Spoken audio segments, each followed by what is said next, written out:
जय जिनेन्द्र देशना। जय जिनेन्द्र ज्ञाता जी। कल तुमने जो भोग भूमियों के बारे में बताया उसको पढ़कर बहुत अच्छा लगा। अनेक नई जानकारियाँ सीखने को मिली। अब मुझे इसके आगे का विषय जानने की बहुत इच्छा है। ये कर्म भूमि कैसे आई, उसमें क्या क्या कार्य हुए, इत्यादि अनेक बातों को जानने का उत्सुक हूँ। हाँ, विषय है ही इतना रोचक। यह विषय भी जानने योग्य ही है। जहाँ हम रह रहे हैं ऐसी कर्म भूमियों की जानकारी हमें होनी ही चाहिए। हाँ बिल्कुल, इसीलिए मुझे इन सब बातों से परिचय कराइए। हाँ, तो सुनो, आगे की बात बताती हूँ। कर्म भूमि आने के पहले तीसरी जगन्य भोग भूमि के अंत समय में कर्म भूमि के आने के सूचक कुछ परिवर्तन होने लगते हैं तथा उन परिवर्तनों को भोग भूमि के जीवों को समझाने के लिए महाप्रतापी कुलकर जन्म लेते हैं। ये कुलकर कौन होते हैं? इनका क्या स्वरूप होता है? ये उस भोग भूमि में क्या कार्य करते हैं? इनकी उत्पत्ति किस प्रकार हुई, इत्यादि सभी बातें विस्तार से बताओ। हाँ, भोग भूमि से कर्म भूमि में परिवर्तन संबंधी बातें विस्तार से बताती हूँ। ध्यान से सुनना। इन भोग भूमियों में क्रम से समय पाकर 2 कोड़ा कोड़ी सागर प्रमाण वाला जगन्य भोग भूमि का काल आता है। उस काल में जब पल्ल का 8वां भाग प्रमाण समय शेष रह जाता है, कल्पवृक्ष नष्ट होने लगते हैं, कर्म भूमि का काल निकट आने लगता है, तब उसी जगन्य भोग भूमि में क्रमशः 14 कुलकर जन्म लेते हैं, जो आर्य पुरुषों को, भोग भूमि के जीवों को, प्रजाजनों को कुल की भांति इकट्ठे रहने का उपदेश देने के कारण कुलकर तथा प्रजा के जीवन का उपाय जानने से मनु कहलाते हैं। ये सभी 14 कुलकर विदेश क्षेत्र में दिए गए उत्तम पात्रदान तथा यथा योग व्रत आचरण के फलस्वरूप इस भरत क्षेत्र की जगन्य भोग भूमि में कुलकर के रूप में अवतरित होते हैं। यद्यपि इनकी उत्पत्ति के समय कुल आदि की प्रवृत्ति प्रारंभ नहीं हुई थी, किंतु भावनी भूत वदुपचारा, इस न्याय के अनुसार भविष्य में भूत सदृश उपचार कर क्षत्रिय कुल में इनकी उत्पत्ति कही जाती है।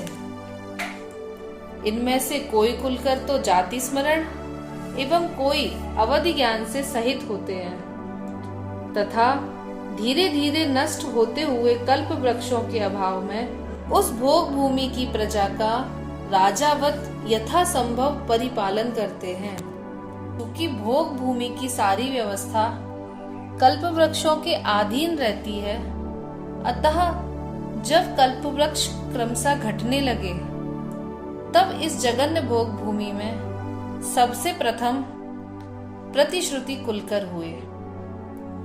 प्रतिश्रुति कुलकर की आयु पल्ले का 10वां भाग तथा शरीर की ऊंचाई 1800 धनुष प्रमाण थी।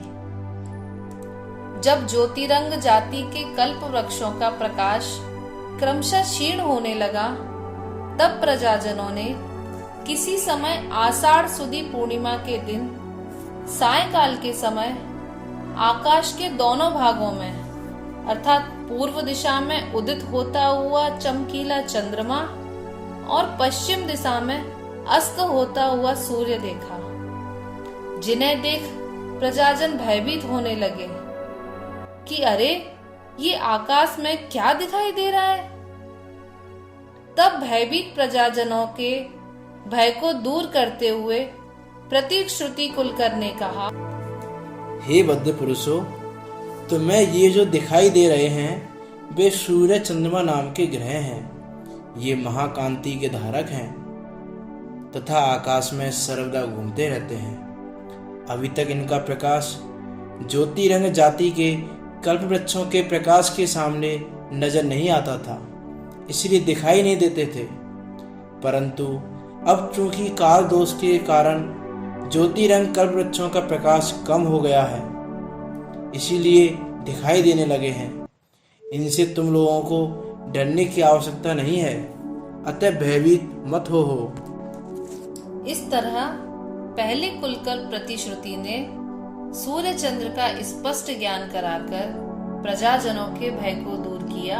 प्रतिश्रुति कुलकर के स्वर्ग गमन के असंख्यात करोड़ वर्षों का समय व्यतीत हो जाने पर स्वर्ण सदृश कांति के धारक समीचीन बुद्धि वाले सन्मति नाम के दूसरे कुलकर हुए। सन्मति कुलकर की आयु अमम के बराबर संख्यात वर्षों की तथा शरीर की ऊंचाई 1300 धनुष थी। इनकी देवी का नाम यशस्वती था।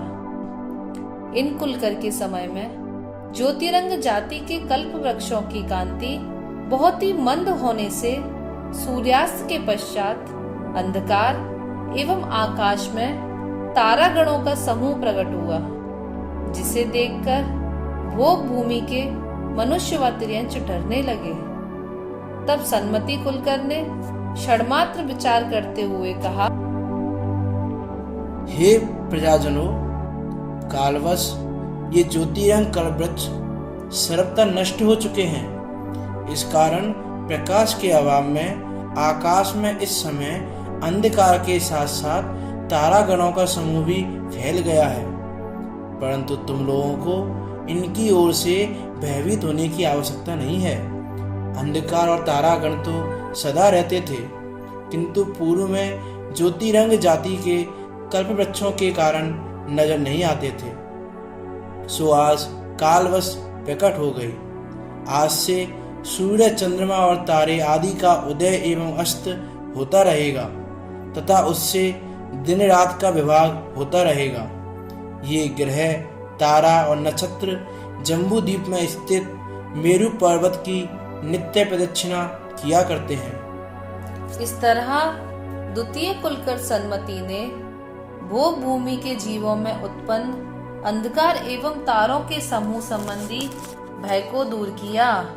सन्मति कुलकर के बाद असंख्यात करोड़ वर्षों का अंतराल बीत जाने पर इस भरत क्षेत्र में क्षेमंकर नाम के तीसरे कुलकर हुए। इन महाप्रतापी मनु की आयु अटट बराबर तथा शरीर की ऊंचाई 800 धनुष थी। उनकी सुनंदा नाम की महादेवी थी। सन्मति कुलकर के समय तक भोग भूमि के त्रियंच, सिंह, व्याघ्र आदि पशु भद्र परिणामी हुआ करते थे, जिनका लालन पालन प्रजा स्वयं अपने हाथ से किया करती थी। परंतु वे अब क्षेमंकर कुलकर के समय में विकार को प्राप्त होने लगे, मुंह फाड़ने लगे, क्रूर परिणामी, भयंकर गर्जना करने वाले, तीव्र कषाय आदि भाव को प्राप्त होने लगे, जिसके फलस्वरूप वहां के प्रजाजन इन त्रियंचों से डरने लगे। तब क्षेमंकर कुलकर ने प्रजाजनों को समझाते हुए कहा, हे आर्य पुरुषों, काल के दोष से ये तिर्यंच पशु पक्षी क्रूरता तथा तीव्र कषाय को प्राप्त हुए हैं। इसीलिए अब इनका कदापि विश्वास नहीं करना चाहिए तथा इनसे दूर ही रहना चाहिए, क्योंकि अब ये विकृत मुख वाले जीव तुम्हें बाधा पहुंचा सकते हैं। इस प्रकार क्षेमंकर कुलकर के उक्त वचनों को सुनकर प्रजाजनों ने सींग वाले और दाढ़ वाले दुष्ट पशुओं का साथ छोड़ दिया और केवल निरुपद्रवी गाय, भैंस आदि पशुओं के साथ रहने लगे। इस तरह तीसरे कुलकर ने त्रियंचों द्वारा उत्पन्न क्रूरता भाव को समझाकर प्रजाजनों को निर्भय किया और प्रजाजन सुख पूर्वक रहने लगे। क्रम क्रम से समय बीतने पर क्षेमंकर कुलकर की आयु पूर्ण हो गई। उसके बाद जब असंख्यात करोड़ वर्षों का समय व्यतीत हो गया, तब अत्यंत ऊंचे शरीर के धारक, दोषों का निग्रह और सज्जनों में अग्रसर रहने वाले क्षेमंधर नाम के चौथे कुलकर हुए। उन महात्मा की आयु तुटिक प्रमाण वर्षों में थी और शरीर की ऊंचाई 775 धनुष थी। वे स्वर्ण वर्णधारी तथा महादेवी विमला के नाथ थे। इनके समय में वे क्रूर त्रियंच पशु अतिशय प्रबल और क्रोधी हो मनुष्यों को मारकर खाने लगे, जिसके कारण भोग भूमि के मनुष्य उन क्रूर हिंसक पशुओं से भयभीत हो क्षेमंधर कुलकर की शरण में गए। तब क्षेमंधर कुलकर ने प्रजाजनों को आश्वस्त करते हुए कहा, हे प्रजाजनों, इन त्रियंचों से आपको डरने की आवश्यकता नहीं है। इनसे अपनी रक्षा करने के लिए तुम सब दंड, लकड़ी, लाठी आदि का प्रयोग करो, जिससे ये त्रियंच तुमसे दूर रहेंगे। इस प्रकार उन्होंने त्रियंचों से रक्षा का उपदेश देकर उनके भय को दूर किया तथा प्रजा शांति से रहने लगी। इनके बाद पहले की भांति असंख्यात करोड़ वर्षों का समय व्यतीत हो जाने पर क्रम से प्रजा के पुण्योदय से सीमंकर नाम के 5वें कुलकर उत्पन्न हुए। महाबुद्धिमान आचार्यों ने उनकी आयु कमल प्रमाण वर्षों में बतलाई है। स्वर्ण वर्णधारी इनके शरीर की ऊंचाई 750 धनुष थी तथा इनकी महादेवी का नाम मनोहारी था। इनके समय में जब कल्पवृक्ष अल्प रह गए और अल्प फल देने लगे, तब वहां के लोगों में विवाद होने लगा। तब सीमंकर कुलकर ने सोच विचार कर कहा, हे आर्य पुरुषों, आपस में विवाद करने की आवश्यकता नहीं है, क्योंकि कल्पवृक्ष सीमित रह गए हैं और सीमित मात्रा में फल दे रहे हैं। इसीलिए इधर के लोग इधर के कल्पवृक्षों का और उधर के लोग उधर के कल्पवृक्षों का उपयोग कर अपना जीवन यापन करें। इस प्रकार सीमंकर कुलकर ने कल्प वृक्षों की सीमा सीमित कर दी तथा प्रजा ने उक्त व्यवस्था से ही उन मनु का नाम सीमंकर यह सार्थक कर दिया। सीमंकर कुलकर के स्वर्गारोहण के पश्चात असंख्यात करोड़ वर्षों के व्यतीत हो जाने पर सीमंधर नाम के 6वें कुलकर अवतरित हुए। उनकी आयु नलिन प्रमाण तथा शरीर की ऊंचाई 725 धनुष थी। यशोधरा नामक देवी के वे नाथ थे। इनके समय में जब कल्पवृक्ष अत्यंत थोड़े रह गए तथा फल भी बहुत थोड़े देने लगे और इस कारण से जब लोगों में भारी कलह होने लगा, कलह ही नहीं वे एक दूसरे को मारने पीटने लगे, तब उन सीमंधर कुलकर ने उन्हें समझाते हुए कहा, अरे भद्र पुरुष होकर ये क्या कार्य कर रहे हो? आपस में मारने पीटने की कोई आवश्यकता नहीं है। मैं अब से कल्पवृक्षों की सीमाओं तथा उनके फलों के गुच्छों, फूल, पौधों आदि की संख्या को निर्धारित कर देता हूँ। अतः किसी को भी झगड़ने की आवश्यकता नहीं रहेगी। सभी अपने अपने क्षेत्र के कल्पवृक्षों से प्राप्त सामग्री का उपयोग करेंगे। इस प्रकार सीमंधर कुलकर ने कल्प वृक्षों की सीमा निर्धारित कर अपना सीमंधर नाम सार्थक किया। इनके बाद असंख्यात करोड़ वर्षों का अंतर हुआ और कल्प वृक्षों की शक्ति आदि हर एक उत्तम वस्तुएं क्रम क्रम से घटने लगी। तब 7वें कुलकर विमल वाहन अवतरित हुए। उनकी आयु पद्म प्रमाण वर्षों की तथा शरीर की ऊंचाई 700 धनुष की थी। स्वर्ण कांति वाले इन कुलकर की देवी का नाम सुमति था। विमल वाहन कुलकर के समय में भोग भूमि के प्रजाजनों को आवागमन संबंधी पीड़ा होने लगी।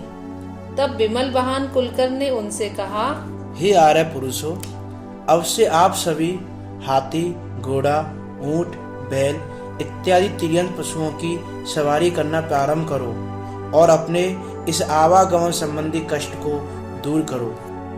इस प्रकार प्रजाजनों ने उनके द्वारा बतलाई गई व्यवस्था का यथा योग्य रीति से पालन कर आवागमन संबंधी कष्ट का निवारण किया।